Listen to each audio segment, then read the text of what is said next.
La sociedad occidental se está desintegrando. El afán de dinero, el afán de placer.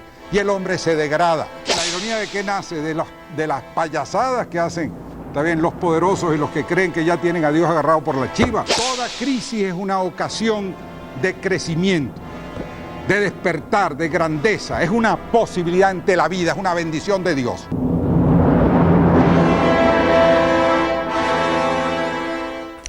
Buenas noches a los televidentes, a este primer capítulo del programa Sin Contemplaciones. Quizás capítulo no sea el nombre adecuado, pero en todo caso, bienvenidos a este programa. El tema de este programa, por lo menos en sus tiempos iniciales, es lo que se llama técnicamente en el mundo de los historiadores y en el mundo de los filósofos, la modernidad. Entonces, la modernidad es más que una época temporal, es más que un tiempo, si quieren, astronómico, es más que una sucesión de años y de meses y del tiempo concreto, pues, astronómico. La modernidad se refiere sobre todo a una nueva visión del mundo, también a una nueva comprensión de la realidad, nueva con respecto a lo que había prevalecido como marco de referencia y como interpretación general de la vida humana. Prácticamente se podría decir, quizás exagerando un poco, desde el mundo griego hasta el fin de la Edad Media. Hay una continuidad espiritual, filosófica.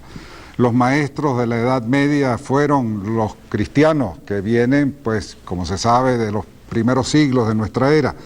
Y los maestros también de la Edad Media fueron los filósofos de Grecia, traducidos a través del Islam y de los filósofos islámicos, pero en todo caso ha habido una continuidad.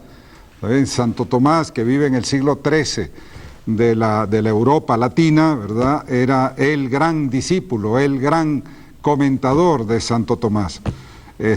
No hay manera de entender, por decirlo así, la vida europea hasta el siglo XVI, XVII, sin referencia a los pensadores griegos, sin referencia a Santo Tomás, sin referencia a la fe cristiana.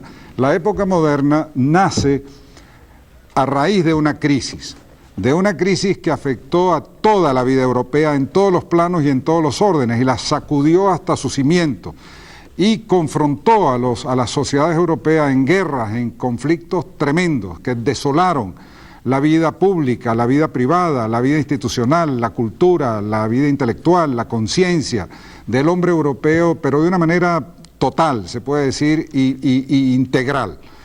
Entonces, la modernidad es la respuesta a esa crisis, ¿está bien? Es la visión del mundo que nace de esa crisis en respuesta a ella. Esa crisis se podría llamar, ¿verdad?, lo que los historiadores también llaman el fin de la Edad Media, el fin de una época histórica. A raíz de la crisis que determinó el fin de esa época, se suscitan nuevos puntos de vista, pero no habían sido integrados, no habían sido sistematizados, no habían sido sintetizados en una visión de conjunto que sirviera de guía general, digamos, a las inquietudes, pues, nuevas de la época, y que sirviera de cauce para reestructurar la vida pública, la vida moral, la vida intelectual, la vida civil, también de la sociedad europea.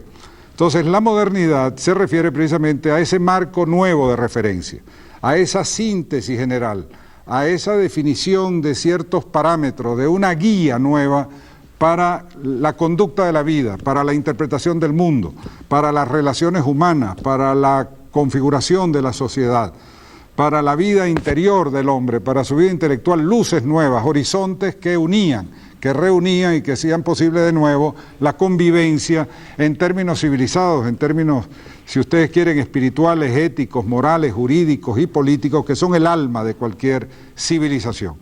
Entonces nosotros vamos aquí, durante una serie de programas sucesivos, tratar de delinear, ¿está bien?, en qué consistió o en qué consiste esa nueva posición, esa nueva visión del mundo.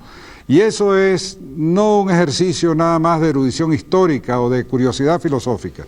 Es imposible entender el mundo en que estamos viviendo, y en particular nuestra situación venezolana, nuestra crisis, está bien que no por ser localizada y de algún modo ser un país pequeño, Venezuela, en extensión, en población, deja de ser menos trascendente, menos importante, menos radical y menos sustantiva.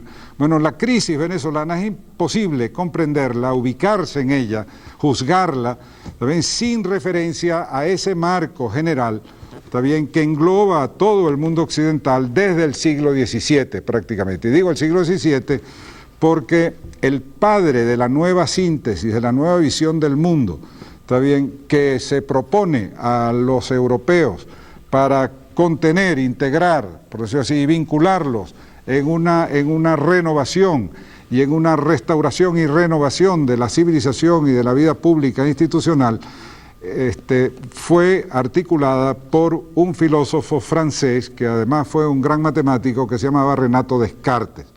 Renato Descartes es el padre filosófico de la modernidad. Las grandes ideas, las grandes líneas de fallas, el gran proyecto que anima, que inspira, por decirlo así, que dirige, está bien, que fija la dirección de la historia europea moderna, está bien, lo inspira y lo articula y lo cimienta el pensamiento cartesiano, en particular su visión filosófica de la realidad, que se llama y que lleva el nombre en los libros de historia tradicional de racionalismo moderno o racionalismo filosófico moderno.